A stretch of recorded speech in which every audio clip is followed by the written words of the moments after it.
rastro los que lleguen de la noche oscura, bordados de lluvia sus ponchos de puna.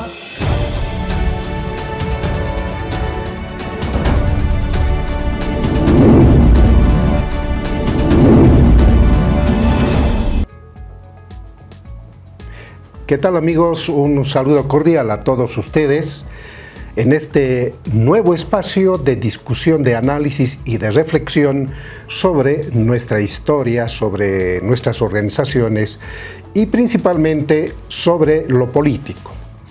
En este programa vamos a recordar un poco, hacer un poco de historia, diríamos, de lo que haya ocurrido con las masacres de Sacaba y Sencata. Pero también recordaremos un poco las últimas elecciones generales, que no deja de preocupar porque aún continuamos en este proceso electoral con una segunda vuelta. Y lo más preocupante es que seguramente muchos se están preocupando qué está pasando con la justicia en estos tiempos. Cuando ya pasaron las elecciones, tenemos dos candidatos quienes representan directa o concretamente a la derecha. Y frente a esta situación, personas o personalidades que han hecho bastante daño a nuestro país han ido saliendo poco a poco. La pregunta es, ¿será coincidencia? En fin, tocaremos todos estos temas, amigos, en este programa El Pueblo Dialoga. Y son hochasjas.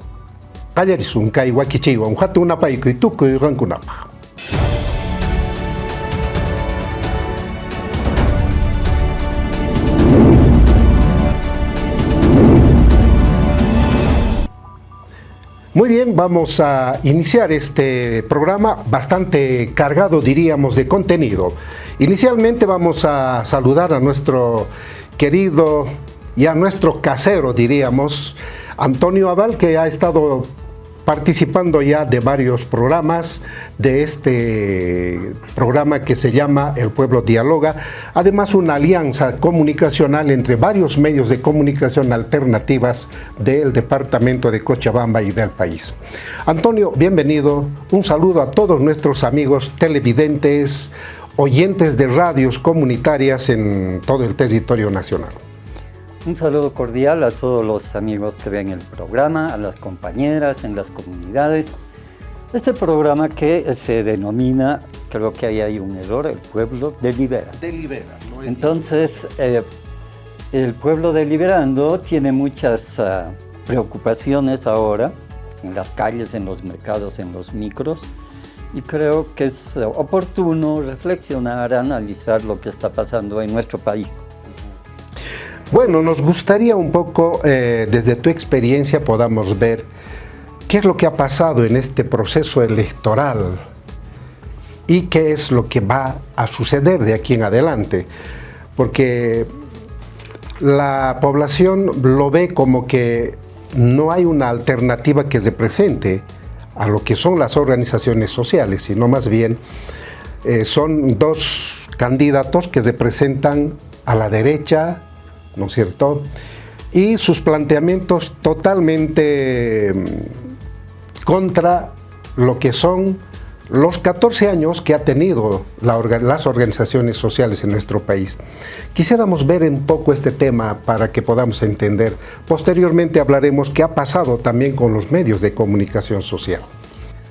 A ver, el tema es el siguiente. En el mundo hay una disputa por lo que se llama la hegemonía, y especialmente en América Latina. Estados Unidos está retomando la doctrina Monroe para intervenir directamente en América Latina, y ellos tienen una vieja tradición y estrategia para debilitar todos los gobiernos, ¿no?, que no obedecen ciegamente las instrucciones del Departamento de Estado.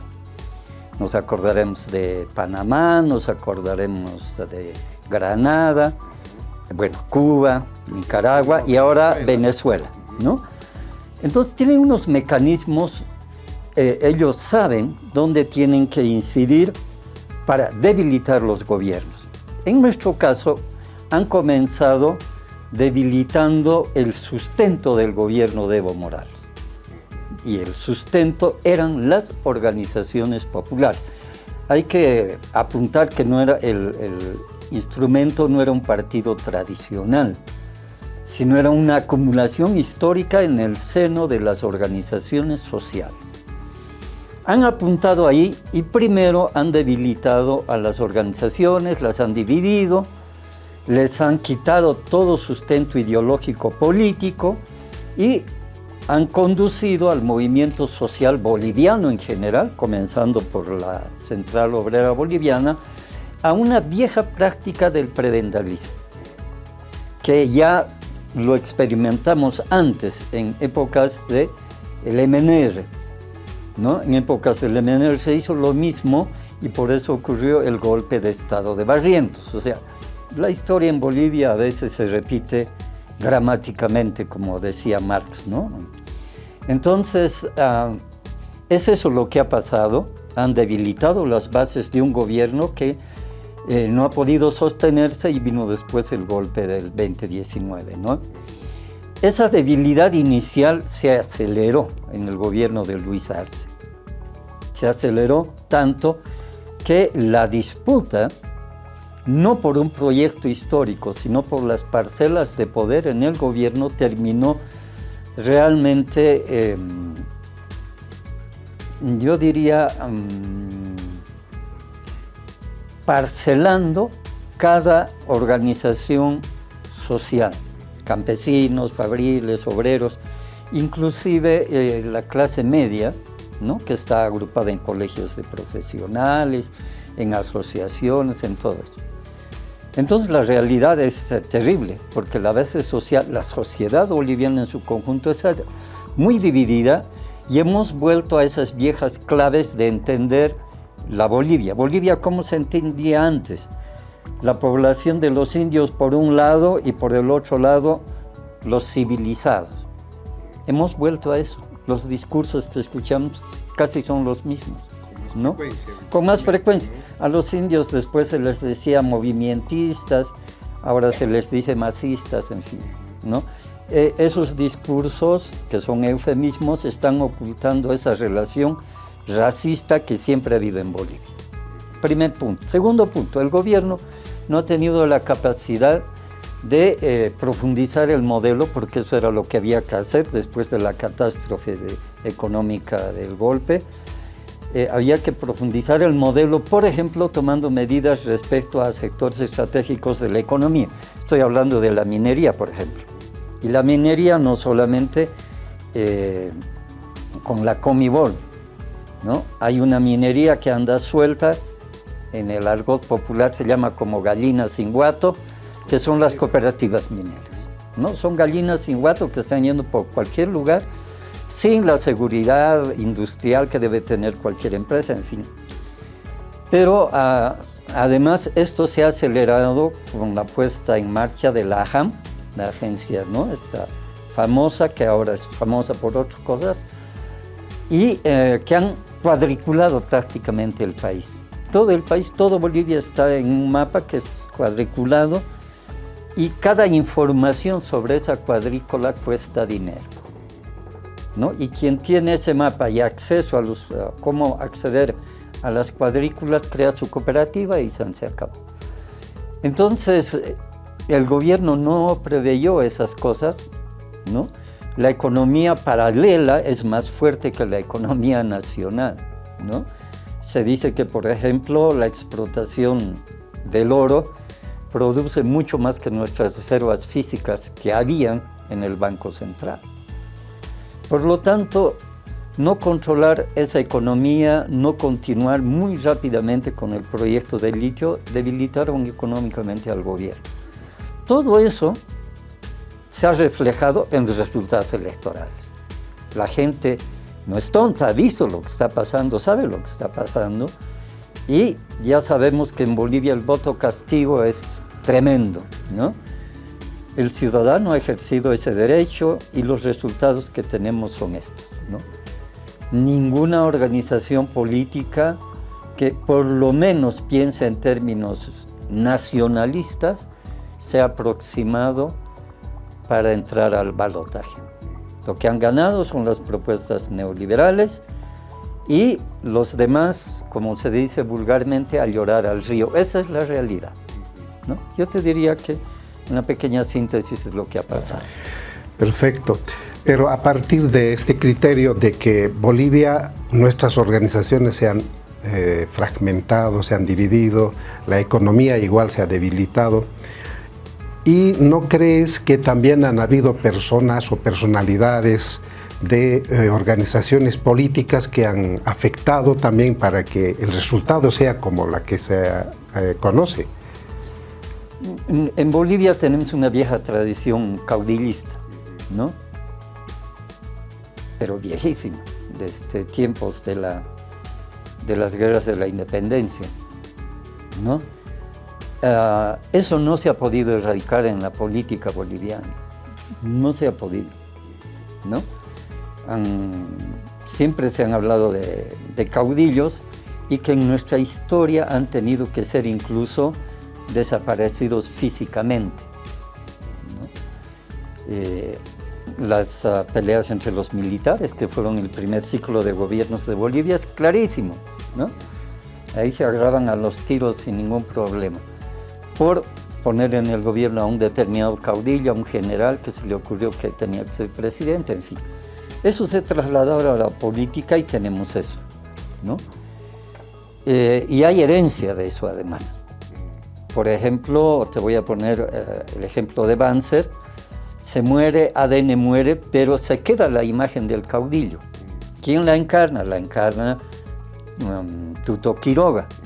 Porque Tuto Quiroga nunca ha pretendido siquiera crear un partido político, sino él, ¿no? O sea, hacer la figura de un caudillo político, y lo ha logrado, ¿no? Una vez que tienen ese perfil, se van buscando un partido, una sigla, la compran y se presentan. Y tú vas a ver que en estas elecciones eso es lo que ha primado. Son dirigentes que han aparecido algunos de la nada, como este señor Dum, que de pronto él pensó que iba a salvar a Bolivia y punto, se iba a conseguir un partido y no se le conocía tradición política, pensamiento, nada, absolutamente. Eso está muy presente en Bolivia y claro, por supuesto, nosotros tenemos la culpa, los ciudadanos y ciudadanas, porque permitimos que eso se siga reproduciendo. Realmente es preocupante lo que va ocurriendo en nuestro país. Estos son temas que a lo mejor necesita mucho más tiempo para poder profundizar y entender de manera cabal lo que está ocurriendo y lo que ha ocurrido. Bien, agradecemos por esta primera participación a Antonio. Posteriormente estaremos nuevamente con él para ir ya un poco haciendo el redondeo, el cierre de este programa, que esperemos sea un gran aporte para todos nuestros amigos oyentes en el país. Muchas gracias, Antonio. Por un momento descansamos y luego continuaremos con Antonio.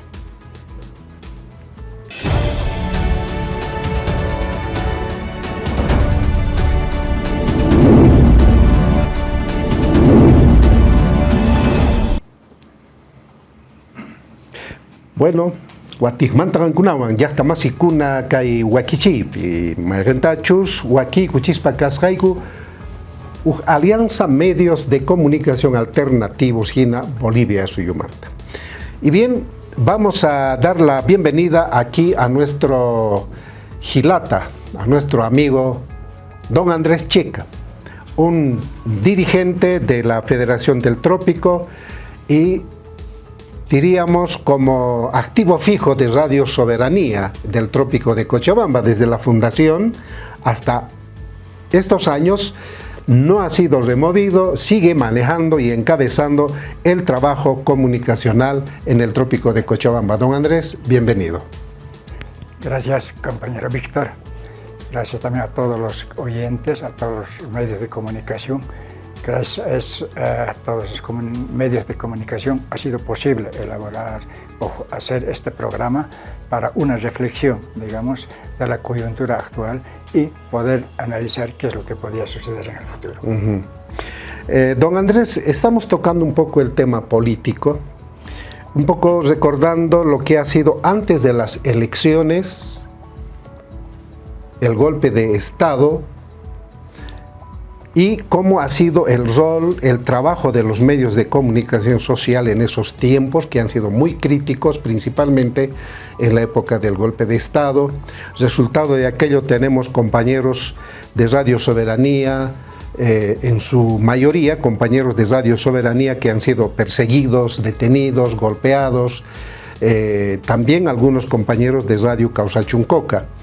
Quisiéramos conocer un poco cómo fue ese trabajo incansable de acompañar todo este proceso de resistencia a nuestras organizaciones sociales, desde el Trópico, desde Cochabamba, con las frecuencias que tiene Radio Soberanía y, por qué no decir, todos los comunicadores sociales del país que tienen compromiso con organizaciones sociales.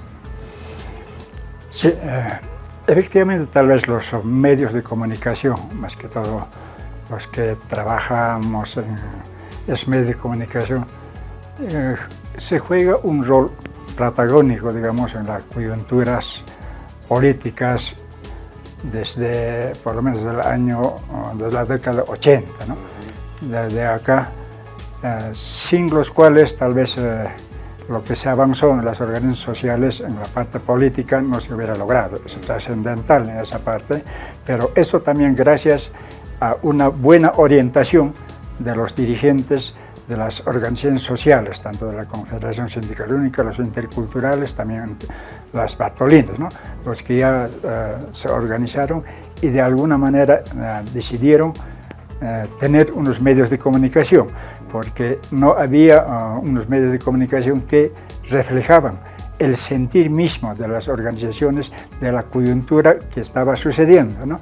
Entonces, de esa manera, los medios de comunicación nacen juntamente con las organizaciones sociales y hay, en los momentos más difíciles, también en los momentos también de alegría, han estado juntamente con las organizaciones sociales, ¿no?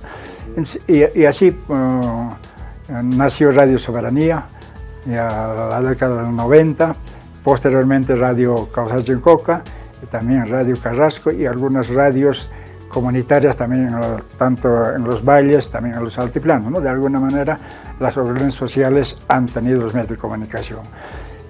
Eso, gracias a ese avance, ya las organizaciones sociales han tomado el poder político y de alguna manera han hecho posible el sentir o el pensamiento mismo de la gran mayoría del pueblo boliviano, ¿no? Pero resulta que como las organizaciones sociales son mal vistos de una oligarquía que siempre ha dominado desde la creación de la República de Bolivia en 1825, ¿no? Y hasta 2006, donde ese pueblo mayoritario toma el poder, ¿no?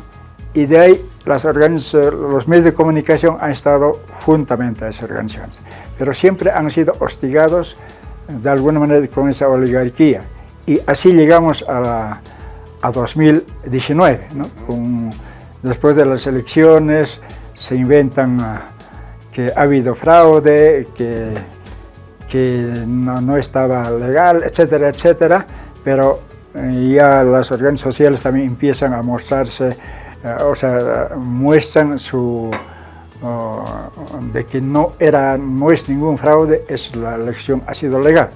Ha habido manifestaciones, marchas, ya el 6, 7 y el 8 de noviembre, por ejemplo, de 2019, ¿no? Donde prácticamente los periodistas de Radio Soberanía han sido golpeados, más que me estoy refiriendo a la periodista Natividad Quispe, la otra compañera Melvi Ramírez, ¿no?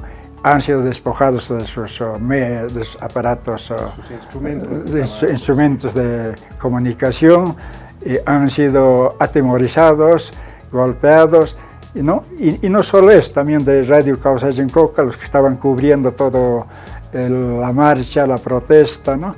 Y así el 8 de la noche empiezan a quemar las instalaciones de Radio Soberanía aquí en la ciudad de Cochabamba, también las instalaciones de Radio Causachi en Coca, ¿no? De esa manera querer silenciar, o sea, cuando la oligarquía quiere, digamos, no tener otros medios que digan la verdad, entonces empiezan a silenciar, a atemorizar. Igualmente amenazas por los medios, por las redes sociales, ¿no? Y de esa manera los periodistas han sido totalmente hostigados. No solo eso, después ya durante el gobierno de Yanine Áñez, los compañeros han organizado vigilias para que no sean asaltados los equipos de radio, más que todo en el trópico, también de Causachi en Coca, ¿no? Porque yo me acuerdo del 2002, creo, sí, 2002, cuando han asaltado los equipos a la medianoche, cuando estaba lloviendo, y se lo robaron, se lo llevaron, y posteriormente volvió durante el gobierno de Tutu Quiroga, ¿no? Y después nos devolvieron con un convenio, pero como si nos estarían dotando el gobierno los aparatos, ¿no? Entonces, eso es un poquito difícil, digamos, en una coyuntura actual, el actuar de los medios de comunicación, más que todo los periodistas que trabajan en esos medios de comunicación.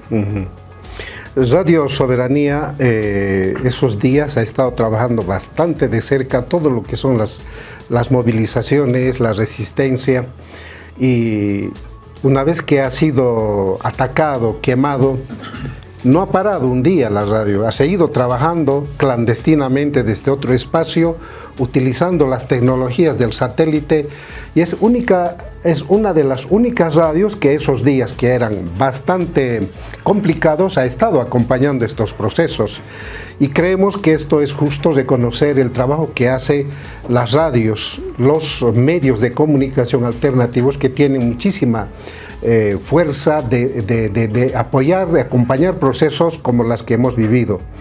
Y lo que acaba de decir don Andrés es algo que debe recordarnos cuando los años de 1980, los golpes de Estado, los militares lo primero que hacían era intervenir aquellas radios. Estamos hablando de las radios mineras, para callar la voz de protesta de las organizaciones sociales y lograr sus objetivos. Y eso es exactamente lo que han buscado, tratando de acallar las dos radios. Y no solo estas dos, últimamente en el gobierno de Yanine Áñez se han ido cerrando muchísimas radios comunitarias del sistema de los pueblos originarios, que también han estado trabajando, acompañando a organizaciones sociales en nuestro país. Don Andrés, ¿qué más podemos recordar y comentar respecto al trabajo que ha ido cumpliendo principalmente Radio Soberanía en este proceso que ha sufrido nuestro país el 2019? Bueno, como medio de comunicación, bueno, después de que nos han quemado el día 8 de noviembre, ¿no? Tal vez por un lapso de tiempo sí nos han callado en la ciudad de Cochabamba, pero no en las otras frecuencias que tenemos, ¿no? Inmediatamente, bueno, nos reagrupamos y volvimos a salir también de otro lugar, clandestinamente. Pero como medio de comunicación, como decía hace rato, juega un papel trascendental en la coyuntura y también para la planificación en el futuro, ¿no? Entonces, durante el gobierno, como decía, ha habido hostigamiento, etcétera, pero no solo ha sido en ese gobierno, también ya en el gobierno democrático, cuando hemos tomado como Lucho Arce, ¿no? Los primeros un año sí, más o menos, la radio de alguna manera no está tan hostigado, pero posteriormente también recibió hostigamiento, ¿no? Actualmente, a través de ATT, hay ciertos amedrentamientos que todavía no han llegado a mucho, pero sí hay algunas notificaciones que de alguna manera, a ver, esperemos que no llegue a lo tanto, ¿no? Pero nosotros pensamos que si un medio de comunicación como Radio Soberanía, Radio Causachi, Radio Carrasco, si callaran, Y yo creo que con la tecnología no se va a poder. Va a haber otros diferentes, de otros lados de cómo va a seguir transmitiendo todo lo que sucede al acontecer, ¿no? Entonces, creemos que junto con las organizaciones sociales hay que ver cómo enfrentamos lo que viene después de las elecciones, ¿no? Porque ya sabemos que la derecha asume, pero ahí tenemos que planificar de qué manera los medios de comunicación responden. Exactamente, nos va a tocar trabajar tal vez mucho más después de las elecciones, porque seguramente las organizaciones sociales de nuestro país van a tratar de unificarse, y esos procesos tenemos que seguir acompañando, fortaleciendo, para que podamos de alguna manera hacer respetar nuestros derechos. Muchísimas gracias, don Andrés, por su participación. Ha sido un gusto haber participado y escuchado esa historia del 2019 y el trabajo de los medios de comunicación. Muchas gracias, don Andrés. Gracias. Bueno, ya estamos aquí con una manera huiscasaspa y ñaupasca huaquichi, yuyeris un tumpata parlarinchi, y meina carga ñaupaj huata una y huata kunapi historia nisjata huaturispa don Antonio Van.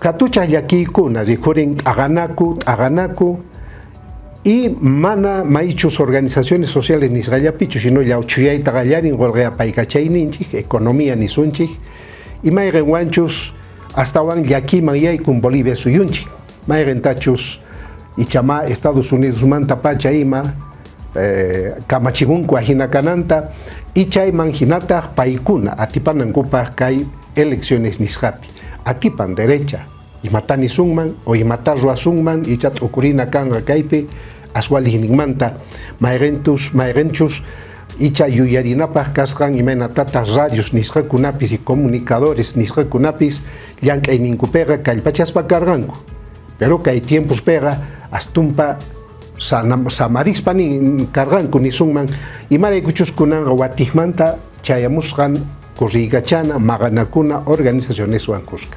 Chaitanispa, samarizun kunitan kutergamos gaiku. Bueno, muchas gracias. Nuevamente con ustedes, amigos, en este segundo sector de este programa que está organizado, auspiciado por una alianza comunicacional para reflexionar, para discutir, para analizar temas que son de muchísima importancia. Y bien, vamos a abrir esta segunda parte de este programa con un poco más legal, hablando de lo que ha ocurrido en 2019. Ustedes se acordarán la masacre de Huayllani y también la masacre de Sencata en el Alto de La Paz. Son momentos bastante difíciles las que hemos ido viviendo estos días del golpe de Estado en estas resistencias con jóvenes, dirigentes, hombres, mujeres que han sido masacrados, diríamos, y el resultado de aquello es que hasta ahora no logramos encontrar justicia para todas estas personas que han ofrendado sus vidas, han derramado sangre por defender la democracia de nuestro país. Son temas lamentables, pero necesarios de poder recordar y discutirlos, y para ello hemos invitado al doctor Ángel Flores Díaz. Él es un especialista constitucionalista que ha trabajado con varias organizaciones sociales en asesoramientos que tiene que ver en movimientos o organizaciones sociales.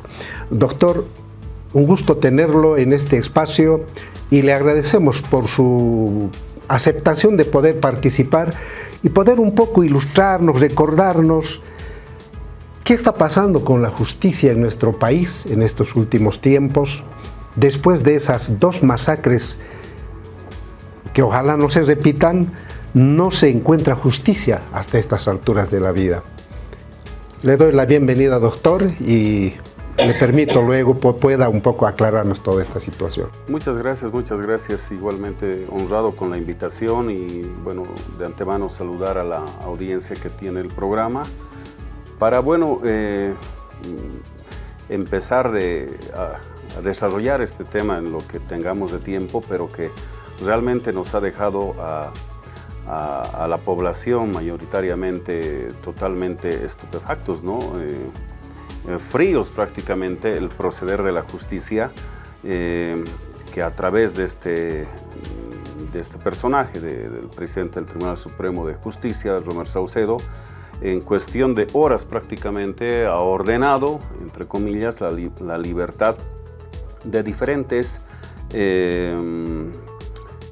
personajes que están sindicados de haber cometido diferentes delitos, ¿no? Es por esto que hoy en día vamos a tener que decir, y me gustaría por favor que me dé la oportunidad de leer los nombres de las víctimas de la masacre de Sencata, que no van a encontrar justicia en este escenario y que aparentemente se está jugando a tratar de, una vez más en la historia de Bolivia, a esconder y a que los más humildes terminen siendo anegados del derecho a la justicia, ¿no? Tenemos al compañero César Sipe Medina, Omar Calle Siles, Plácido Rojas Delgadillo, Emilio Colque León, Amado Carballo Escobar, Juan López Apaza, Lucas Sánchez Valencia, Julio Pinto Mamani, que fallece días después de la masacre, producto de los impactos de bala, Marco Vargas Martínez, Roger González, Roberto Cejas Escobar, y también no nos podemos olvidar también del compañero Roberto Jucumari, que fallece, muchos meses después fallece, pero que no está tomado en cuenta en el informe de la GI, pero que sin embargo su fallecimiento también se debe a producto de la tortura, de los golpes, de todo lo que ha tenido que recibir en ese escenario del puente de Guayani, porque él se encontraba presente, que sufre, ¿no? En la cabeza, en el cráneo, etcétera, y que durante muchos meses de manera independiente ha estado convaleciente y haciéndose atender, y que lamentablemente posteriormente, meses después, termina falleciendo también, que debería estar incorporado en este informe, pero entendemos que no se hizo. Bueno, estas personas que acabo de señalar actualmente están en un estado de indefensión. Todo el proceso, sus familias, las víctimas colaterales, las esposas, los hijos, los hermanos, etcétera, están en una situación donde no encuentran, no van a poder encontrar justicia, producto de estas decisiones que entendemos son políticas, ¿no? Decía, en menos de 24 horas se han tomado decisiones, se dio la elección nacional, que no encontró un candidato ganador, y que en el proceso prácticamente se han tomado decisiones de libertad, de anular procesos bajo el argumento que deberían haber sido procesados en un juicio de responsabilidad, lo cual no es así, no es así. Nosotros no vamos a demostrar ahora algo que es de conocimiento público de todos los medios de comunicación, de toda la población boliviana, le guste o no aceptar. La señora Yanine Áñez no ha asumido de manera democrática el control del Estado. Es más, hasta de manera totalmente burda ha sido, no sé, la banda presidencial se la ha puesto un militar, ¿no?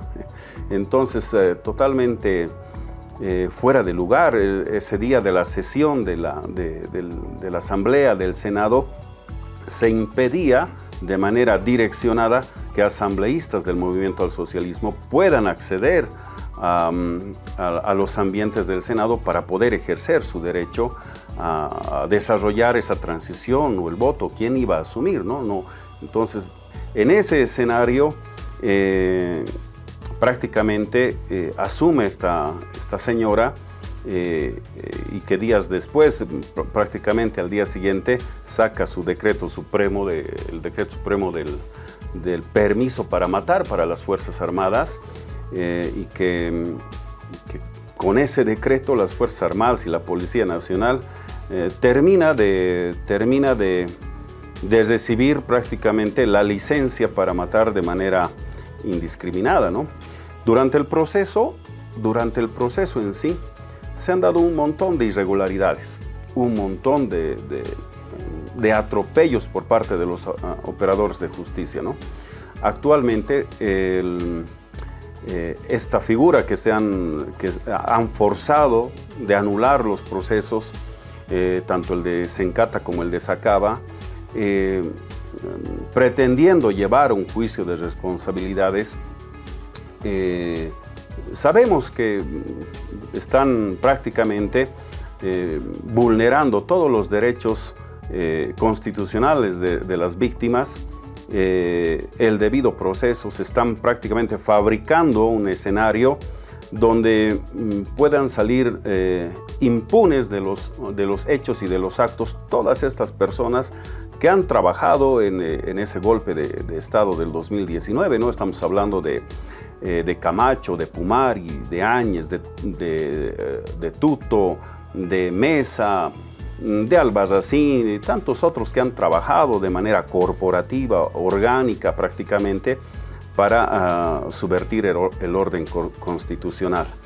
Es así que en esa lógica seguramente están esperando de que en la Asamblea no se llegue a ningún puerto en el sentido del derecho de que se dé un juicio de responsabilidades, y en el peor de los escenarios tendrían, si se daría esta figura, como están pretendiendo, en un proceso correcto, respetando el debido proceso, tendrían que ser condenadas todas estas personas, igualmente en este proceso que están prefabricándose.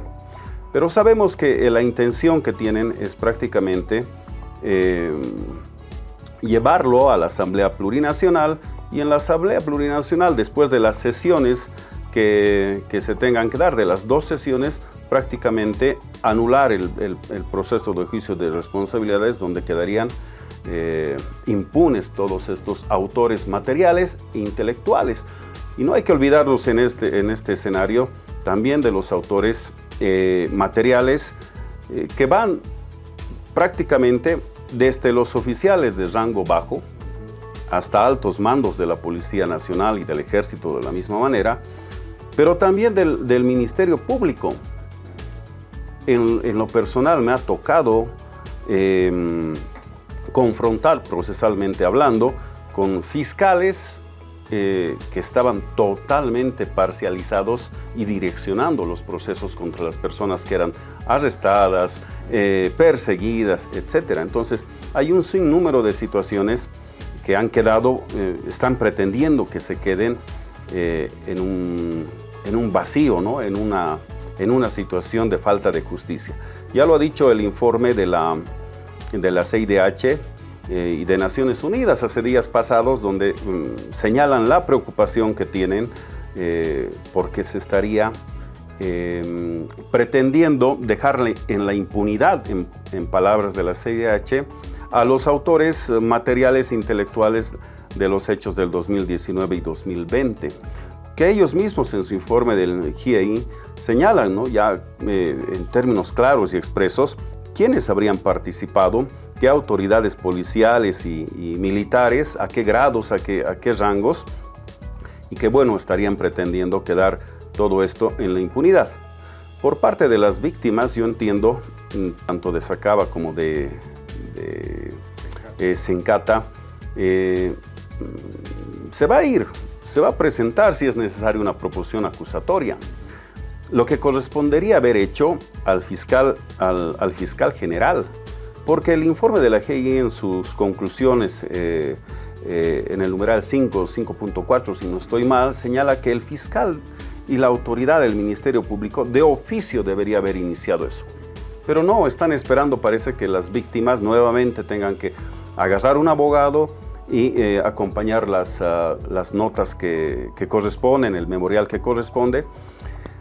Pero aún así, si fuera el caso, si comienza el juicio de responsabilidades contra estas personas y no se llega a una sanción, a una condena, como correspondería en un Estado de Derecho sobre estas personas, las víctimas, tanto de Sacaba y Sencata, van a acudir a instancias internacionales. Eso ya se ha informado, ya se ha comentado, donde van a hacer valer los derechos, porque hay un informe, y este informe no puede ser soslayado por la justicia boliviana, ¿no? Prácticamente nos están diciendo que nunca han habido muertos, que nunca han habido heridos, perseguidos, torturados, ¿no? Entonces, básicamente, en este momento nos encontramos seguramente todas las personas que se dignan de defender los derechos humanos, los derechos constitucionales de las personas, preocupados por el accionar de la justicia boliviana. Terrible. Es muy preocupante todo lo que nos acaba de explicar, doctor. Cuando Yanine Áñez hace ese decreto de movilizar las fuerzas combinadas, la policía y el ejército a título de pacificar el país. Creo que es bastante contradictorio este término cuando en la práctica ha más bien masacrado a todo un pueblo.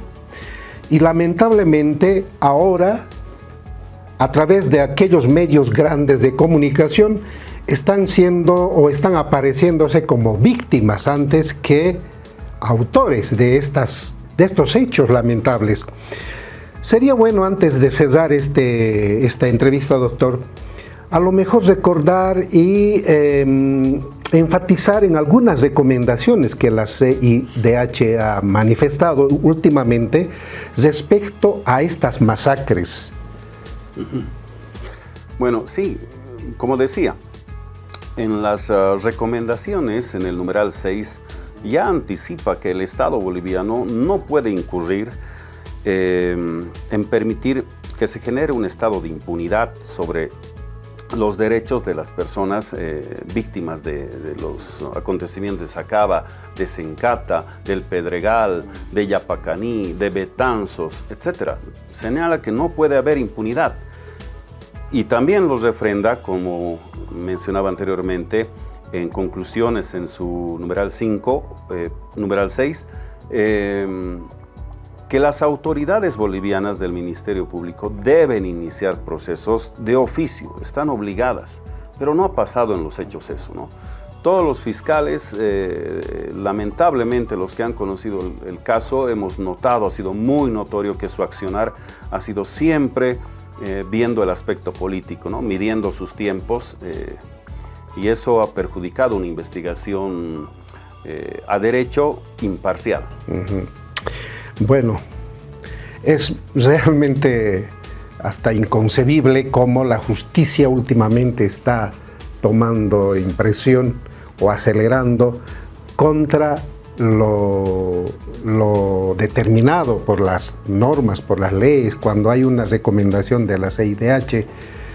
Y bueno, creemos que este es un tema que también merece más atención, más tiempo para poder profundizar estos temas que definitivamente no deberíamos permitir que pase, porque estando con un gobierno que ya sabemos y tienen parlamentarios que seguramente no va a ser viable que nuestros hermanos masacrados encuentren justicia, ya sea vía esta intención del juicio de responsabilidades, ¿no es cierto? Y eso es lo que preocupa. Muchísimas gracias, doctor, nuevamente. Nos gustaría que en otros espacios podamos seguir ampliando y profundizando estos temas. Bienvenido, pues, y muchísimas gracias. Bien, vamos a hacer una breve pausa, amigos, para ya entrar en el resumen de este programa.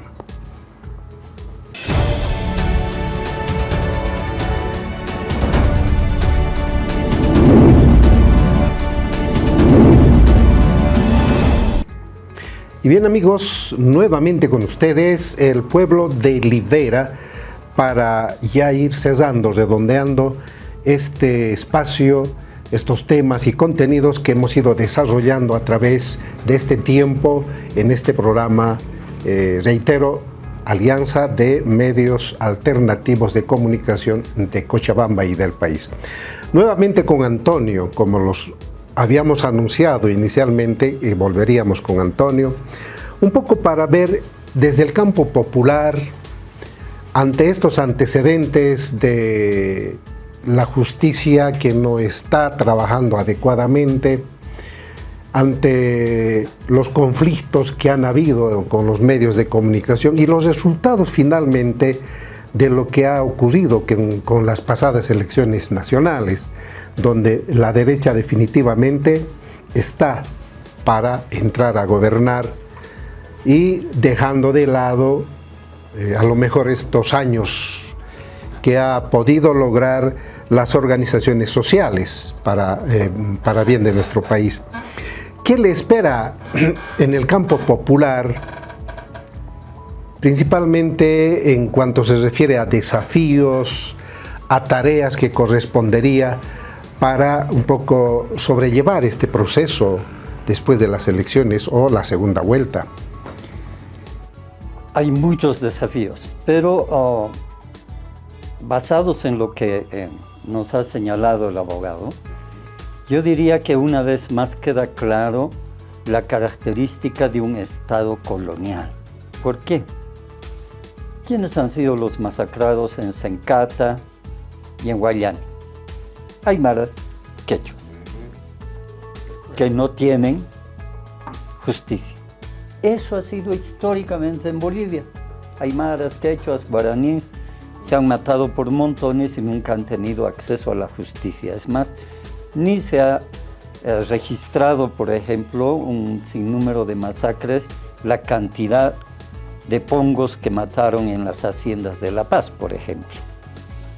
Entonces, esto evidencia nomás las raíces coloniales, racistas que tiene el Estado boliviano. Eso por una parte. Por otra parte, los desafíos son muy grandes. Yo creo que el desafío principal es la unidad. Hay que empezar a construir la unidad desde los cimientos, desde las bases, ¿no? Comunidades centrales, subcentrales, departamentales, para terminar en reorganizar la Central Obrera Boliviana, que ha anunciado que va a realizar un congreso en Pando. Muchos han dicho por qué tan lejos, muchas delegaciones no van a poder asistir.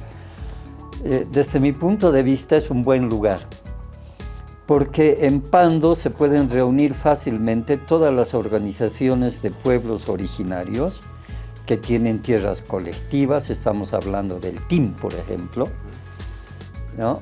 Del territorio indígena multiétnico, que está en Pando, y que ellos son los principales protagonistas de esta resistencia contra las medidas neoliberales, porque una de las primeras medidas es que los derechos colectivos desaparecen, por lo tanto los títulos colectivos de tierras desaparecerían, ¿no? Esto, por supuesto, ya se ha discutido al interior de la CIDOP, están viendo muy claramente qué es la tarea que tienen que realizar, y a partir de eso tener influencia en la Central Obrera, que durante muchos años solamente se preocupó de lo que se llamaba la vanguardia minera. Es decir, el proletariado es quien dirige la Central Obrera Boliviana. Tal vez ha llegado el momento de cambiar esa composición, de cambiar el estatuto, de llamar a un congreso más bien orgánico, para ver cuántas organizaciones realmente están activas, ¿no?, en los estatutos de la COP. Porque las organizaciones sociales que ahora tienen vida, que actúan políticamente, que demandan derechos, en su mayoría son organizaciones ligadas a pueblos originarios, ¿no? Entonces hay que cambiar la composición. Por ejemplo, había el sindicato de ferroviarios, que ya no existe, pero en la lista siguen, ¿no? Se han cerrado durante el proceso neoliberal cientos de empresas. Los fabriles ya no tienen la fuerza que tenían antes, pero siguen en la Secretaría General. Entonces hay un proceso de reorganización de lo que es el movimiento popular organizado en Bolivia. Esa es una tarea grande, ¿no? Solamente una aclaración. ¿Las organizaciones indígenas están afiliadas a la Central Obrera Boliviana? Solo la CTUCB, ¿no? Que ha dado dura batalla, no me acuerdo, en el Congreso 9º, creo. Porque los interculturales creo que no están dentro de lo que es la Central Obrera Boliviana, ¿no es cierto? Entonces, ¿cómo veríamos que estas sean las nuevas figuras, digamos? Exactamente, ¿no? Pero para eso ellos tienen que estar primero consolidados, es decir, tienen que tener unidad en su organización. Esos son los requisitos de cualquiera que quiera entrar a la COP, ¿no? Esa es una tarea fundamental, ¿no? Las hermanas Bartolinas tienen que entrar como Bartolinas, no como parte de la CTUCB. Y hay otras organizaciones de carácter económico que se han generado en áreas rurales, ¿no? Asociaciones, cooperativas, hay varias organizaciones productoras, ¿no?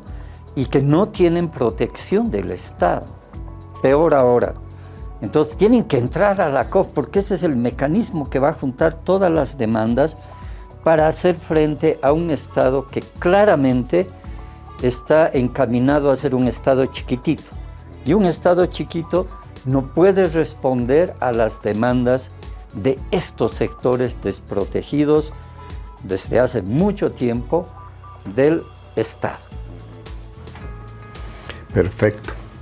Creemos que es necesario seguir trabajando en este campo de fortalecer desde las bases a las organizaciones sociales. Y lo peor es, ojalá podamos superarlo, el tema sindical en nuestras comunidades del área rural. Estamos también separados. Entonces creo que pasa que desde por allá podamos empezar fuertemente a buscar la unidad, una de las estrategias que nos estás dejando como una propuesta para más adelante. Hay una posibilidad, en Bolivia siempre ha pasado esto, una posibilidad de que la unidad se dé desde las bases, pero otra posibilidad que sea la Central Obrera que convoque a congresos de unidad. Eso también se ha dado en Bolivia. Entonces hay varias posibilidades. Muy bien, muchísimas gracias, Antonio. Valiosas las expresiones, las explicaciones en este tema de los desafíos que quedan para adelante después de las elecciones, que seguramente va a ser este próximo mes como la segunda vuelta. Unas kayakta masikuna, kaikama Bolivia suyunchikama, tallikuspa kashan, kaiwakichi, mayren pichus umallikuspa kanchik, kauseininchikmanta. Mayren pichus waturinchik imayna kashanta justicia Bolivia suyupi. Hatuyaki, pikunachus llawar hichanku. Kauseininkuan democracia nisqata hark'aq churakunku, mana atengan kuchutari paita justicia nisqata. Ikairi, icha aswalista umallikunapaj, uskuti tawanina kachun, icha unidad patapi, maskanapaj, justicia, cumplikunanta, juntakunanta Bolivia suyunchikpi. Ichaypaj tiyan recomendación CIDH nisqamanta, mayrentachus ariksinchik allpawanina tiyan cumplikunanta. Pero taganasqasqa mana nihaykaj atisunchu. Chayta nispa Pachi, llaqtamasikuna, muchísimas gracias y estaremos en otro espacio de este programa, El Pueblo Delibera. Muchísimas gracias. Hasta nuestro próximo encuentro. Kaiman kaiman kamuchis, kaita kaita kilpasun, kamuy kamuy kamuchis, kilpa kilpasun. Kaiman kaiman kamuchis, kaita kaita kilpasun, kamuy kamuy kamuchis, kilpa kilpasun. Fue una producción de la Alianza Comunicacional. El Pueblo Delibera.